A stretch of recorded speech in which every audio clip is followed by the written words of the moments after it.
Hail Internet, it's Paul, it's Matt, the Dork Lords.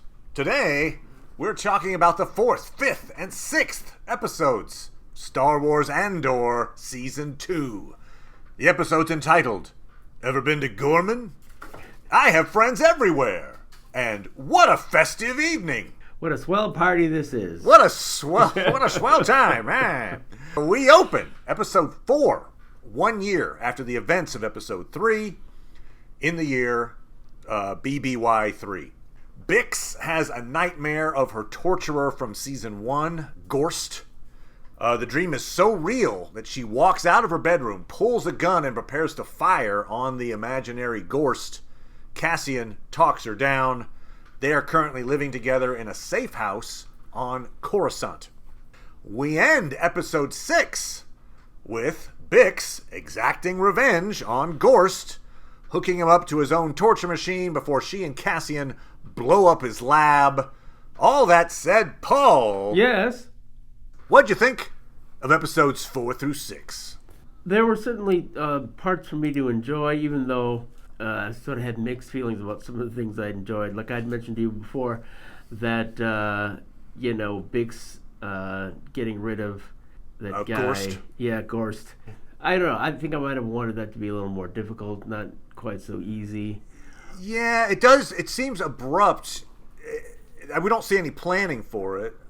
We do get some. I think the Empire mentions at one point, like, "Oh, Gorst is going to use somebody's going to use his machinery or something." But there's nothing leading up to. Then suddenly she's there and torturing him and then killing him. Yeah. And when I watched it again, I was looking at the scenes between Bix and Cassian and Luthen, and she was trying to make clear to them, even though she was having that experience, that she still thinks it's a war, and she still wants to do things, even though she's having to take drugs in order to make it less painful for her. So and then Luthen and Cassian, perhaps there was some unspoken thing like, okay, I'll give you this technician or something, although maybe that didn't have to be so, it could have been a little more explicit for my taste. I think it could have been way more explicit. Like, okay, here you go, this will help you, and maybe it will help her. No, I don't think it's gonna help, but I'm gonna throw this out there, and this is almost certainly wrong, okay, but I'm gonna throw it out there. Okay. And then we can dismiss it. You can dismiss it, and then we can go back to talking about the effects of this revenge killing. Okay. It's almost certainly what it appears to be. Bix and Cassian team up, kill Gorst. Sure. Okay? But, given how this ending bookends with the first scene of episode 4, and there's no lead up to this assassination, it's just like she's there, she kills him, da-da-da-da. Is it possible this is simply Bix's revenge fantasy?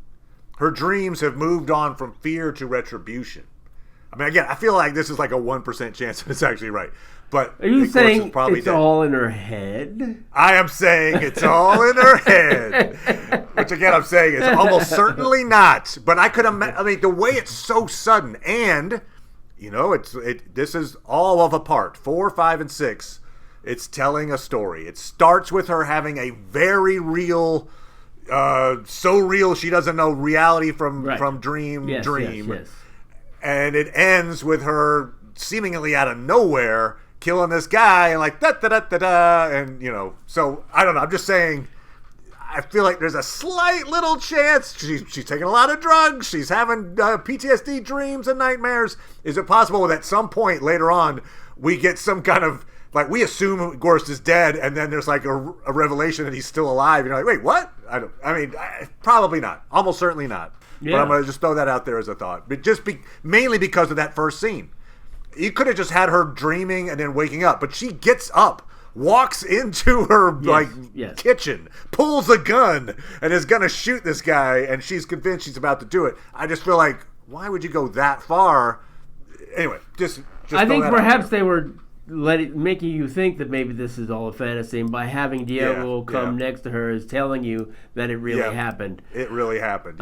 Yeah. Because it wouldn't make sense to not tell you at the end of the episode, so you have a whole week. Yep. To think, and then at some point, oh no, he's not dead. Oh, okay. No, he's fine.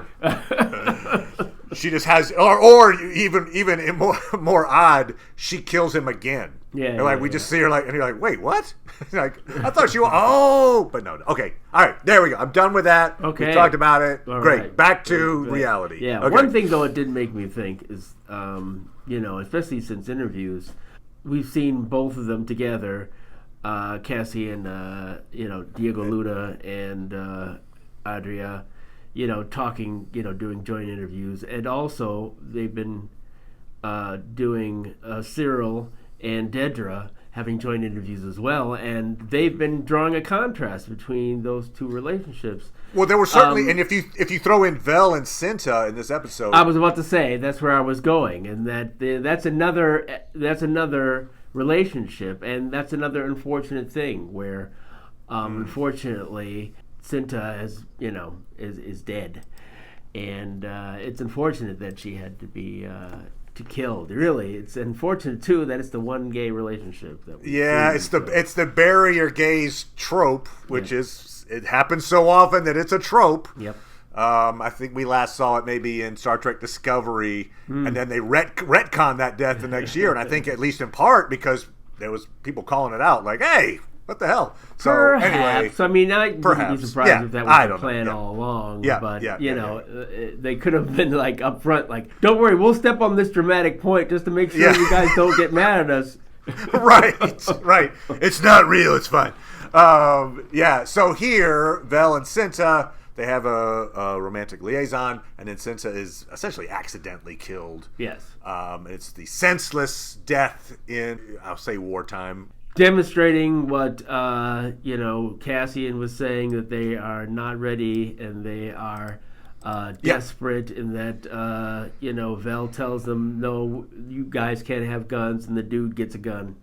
Yeah, no, they tried to avoid that death and could not. I mean, I feel like that plot line in particular, because we're pretty sure that the next set of three things, 7, 8, 9, episodes 7, 8, 9, are going to be the Ghorman massacre, and it's going to go terribly for the populace, those citizenry.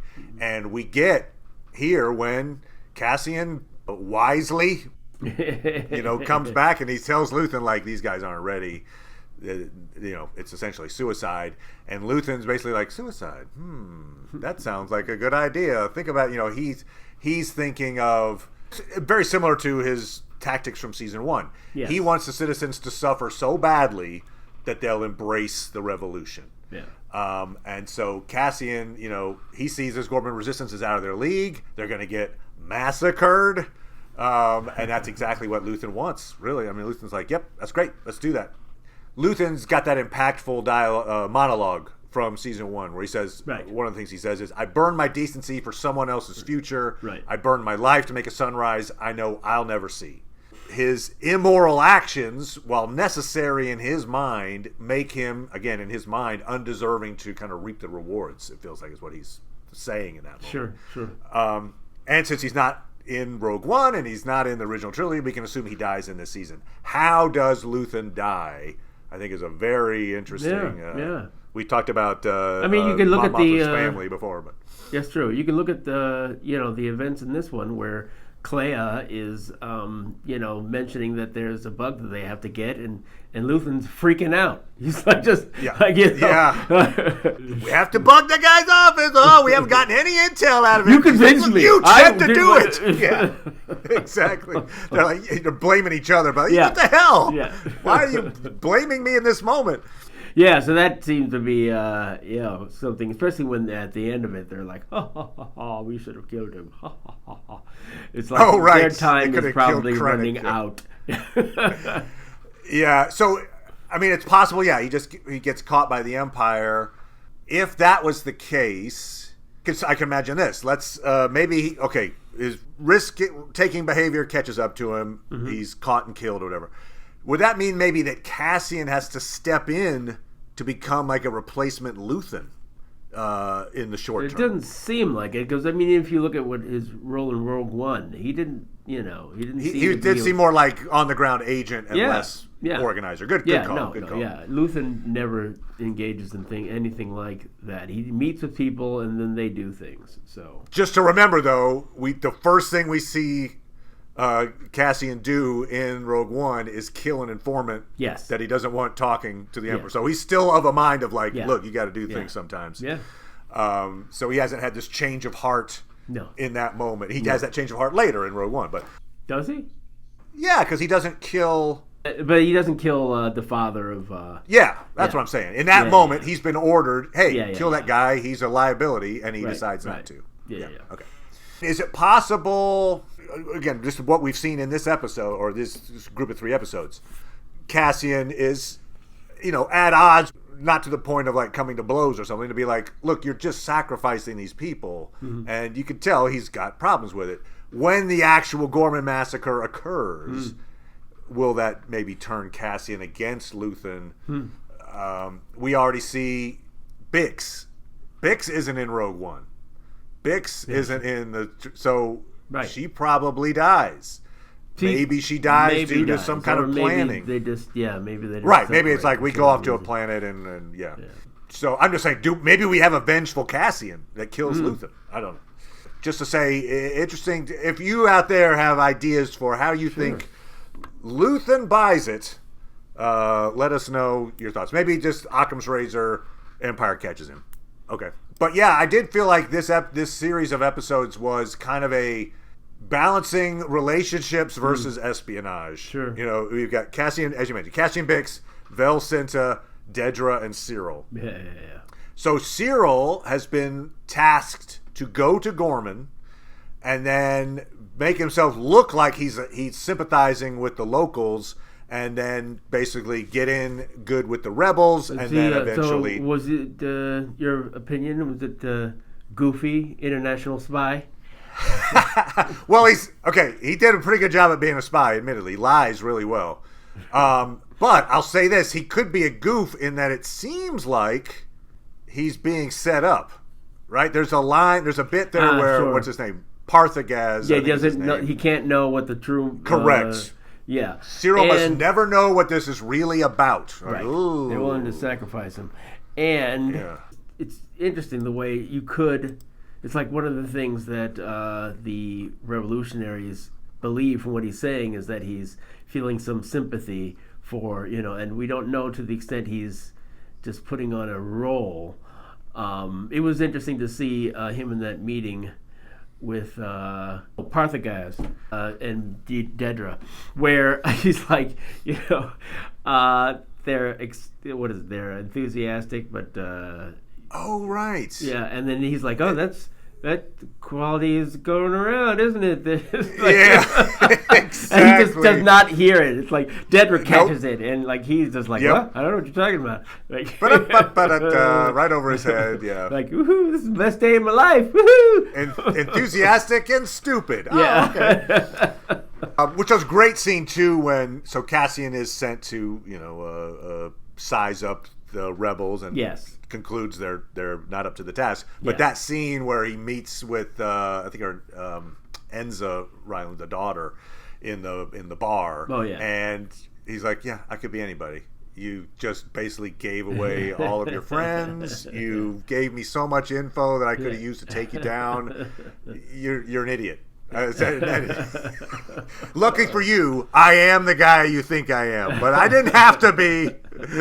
You don't get credit for that. Yeah. So yeah, that was a well written scene. I like that dialogue as well. Yeah, and I like the whole aspect of basically Cassian doing a Luthen. He's like, very, coiffed, and he's like, putting on this character. Yeah. Like, I'm the tailor or whatever, It's funny, yeah. You almost feel like Luthen came up with that, pretend character for him. So we get a bit of Ghorman culture. Again, the show does a good job of making that place feel lived in. Yeah. They work in the Legends, Star Wars Legends accounting of the Ghorman massacre, which was Tarkin landing his ship on a bunch of protesters. Right. But obviously a much larger massacre is on its way. Yeah. Likely in episode 9. Yeah. And then they have them speak in this faux French language. Obviously, again, you're doing, it's a parallel to the French Resistance, World War II, Empire equals Nazis.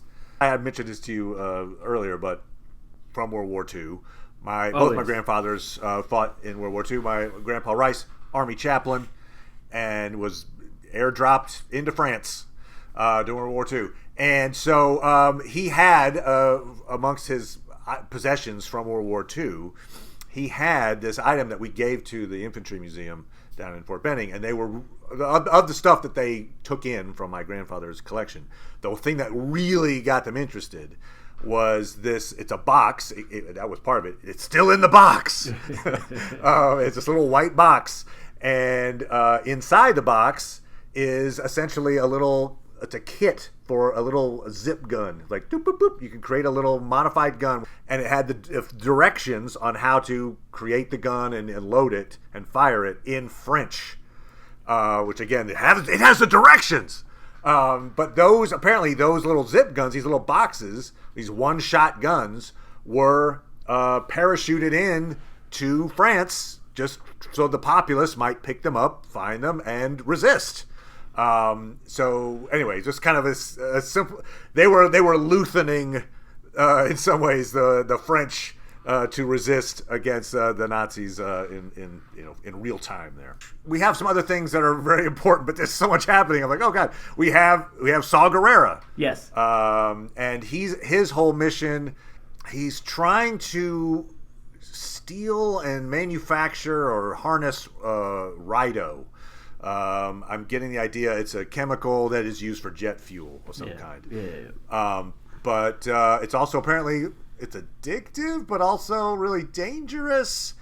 And again, from that interview with Beau Willimon, we learned that when we see Saw Gerrera in Rogue One using the air mask, the reason he's got that mask is because damaged his body so much that he needs it. The Rhino's screwed with his lungs and such. It's interesting how Willimon gets into that situation, and how basically the seduction of him into taking on that the danger of it, but being exhilarated by it. Is part of how he goes further into being a rebel. Yeah, no, and I'll say real fast. So Wilman's name is Wilman Pack. Beau Willimon's full name is Pack Beauregard Willimon. And he said, yes, it must be. He was embarrassed by it. And it was like, he claims, I didn't write this name. That was Tony. Tony wrote this guy's name. But so Wilman Pack is obviously a reference to Beau Pack. Okay, anyway, but yeah, the clear genius behind this series. Exactly. I do feel like I'll just say, he helps. I'll say he was the showrunner from House of Cards. Interestingly, in that interview, we learned that when Willimon was the showrunner for House of Cards, he brought in Tony Gilroy to House of Cards to help him with writing and consulting. Consulting producer, I think. And so then when Tony Gilroy was running Andor, he brought in Beau Willimon. Yeah. And so there was like that relationship continued. For Willimon, what's kind of interesting here, and I think they're taking advantage of it, I've heard some complaints about this style, but I actually think it's kind of interesting. Because they're doing these gaps. 1 year gap, and then by the time we hit 7, 8, 9, it's going to be another year. Mm-hmm. You get things like Willimon. Last we saw him, he was escaping from Mina Rao or whatever. Yes. And now we see him. It looks like Luthen has placed him into Saw Gerrera's unit to do this work. Yeah. But we don't get all that backstory. He's just there. We know the years past, stuff has happened. When Cinta is talking to Vel, she's like, yeah, I had this accident. It took me some time to recover. Yeah. And I got to thinking about you and I. We don't see the accident. No, we don't know what that's all about. No. But it happened, Nope. and it made her change between where the person she was a and year ago and the they person she is reference now. that guard who we see in her dream, and how they had to make a decision about him, but we never see that whole sequence. Great point. Yeah. So there's a soldier or somebody. It seemed like somebody that was working with them. That Cassian was like, "You've seen us. It's a liability. and he killed this person. And we don't see it. No. She just refers to it. Right. And I love that, frankly. Oh, yeah, I think it's a great way to show, like, things have changed things we last saw you, and great. So I'm good with that. Yeah. We also get a Bail Organa cameo. It's not Jimmy Smits. It's Benjamin Bratt. So you get L.A. Law replaced by Law and Order. But yeah, anyway. Okay, Bail Organa is obviously very important in Mon Mothma's plans. Some people are apparently upset that it's not Jimmy Smits. Okay, apparently they asked him and he was busy. Okay. Yeah, what are you going to do? That's fine. So Bail Organa is technically in play. We saw again that Mon Mothma is, her attempts to make changes through Senate rules has failed. And she was trying to limit the power of of the Empire, essentially, of their ability to go, and they failed, and she couldn't round up help. So another example of, like, I'm gonna have to go out on my own. It was nice seeing that whole sequence of her trying to lobby basically for her position and failing, and that was a nice opportunity to see all these aliens as senators. What was it? Bo Wilmon, because obviously House of Cards had a lot of lobbying scenes, and he called it I think a lobtage. Lobtage. We used to do lobtage, where you just trying to make lobbying look interesting. So he had experience at it. I thought to see an interview with Genevieve O'Reilly talking about how to do scenes with Muppets, basically. Oh, right. Yeah. It's funny. Actually, one of our commenters said, I really love this show. The one thing that I miss are the aliens. So I'm like, all right, here they are. There they go. They brought them in. Yeah. Dink, dink, dink. Yeah. Had a lot of puppets. And then they had the suspense of trying to get the bug out of the piece of art. Yeah. Before it gets checked. And we've got also that, I've forgotten his name, but the Imperial guy who's like a, higher up, who's been working with Luthen. He's the guy that asked Luthen in season 1, like, what have you sacrificed? Oh, yeah, you're talking about Lonnie Young. Okay, yeah. Right, Young. So he's still in play. He's still high up in the ranks. And I'm feeling nervous for it. Any time he talked, even when he was talking to Dedra's assistant, I guess Tazi would be the guy, I guess. That even there, it's like, oh, what are you doing? Be careful, you're gonna get caught. Yeah, and he does nervous guy really well. Yeah, he really does. He's like, oh my God, what are we doing? This is crazy. Yeah. So it feels like, his days are numbered, and bad things are going to happen to Lonnie. Sorry, Lonnie. Yeah, we hardly knew you. Hardly knew ye. Exactly. There's a lot of hardly knew ye's in this show. Yeah. So looking forward to this. I feel like it's going to be a very climactic episode 9. We're going to see maybe like a Horrors of War style thing happening here, but. Go get him, Ghorman. I don't like the odds, but all right. And so also be interesting to see what happens. There's that scene in the trailer where we see Dedra. Oh yeah. And it looks like she's holding her, like she's almost being force choked or something, which I don't think she is, but she's like so upset that she's like, I can't breathe. Yeah. I'm gonna guess it's because of screwing over Cyril. Like in this Ghorman massacre, she's left him out to dry somehow, and she's feeling guilty about it because she actually does have feelings for Cyril. Oh, that's clear. But when after that meeting, when he was like, "This is going to spoil it if I say that this is the best day of my life." Best day of my life. She says, and I think she's sincere. It's good to see you happy. Yeah. You So she's playing against like, I don't want to screw this guy over, but on the other hand, I'm high up in the Empire, and blah blah blah blah blah. So anyway, I feel like that's what that her choking, emotional sense is what do I do here moment. So I think that's going to play into the Ghorman situation. So we'll see how that plays out. All right, so we'll be back talking about episodes 7, 8, 9, and we're going to be watching the Thunderbolts. I've got my ticket for tomorrow, so we will probably be talking about that next week as well. Thank you as always, Paul. Appreciate it, good sir. And we'll talk to everybody next time. Bye. Bye.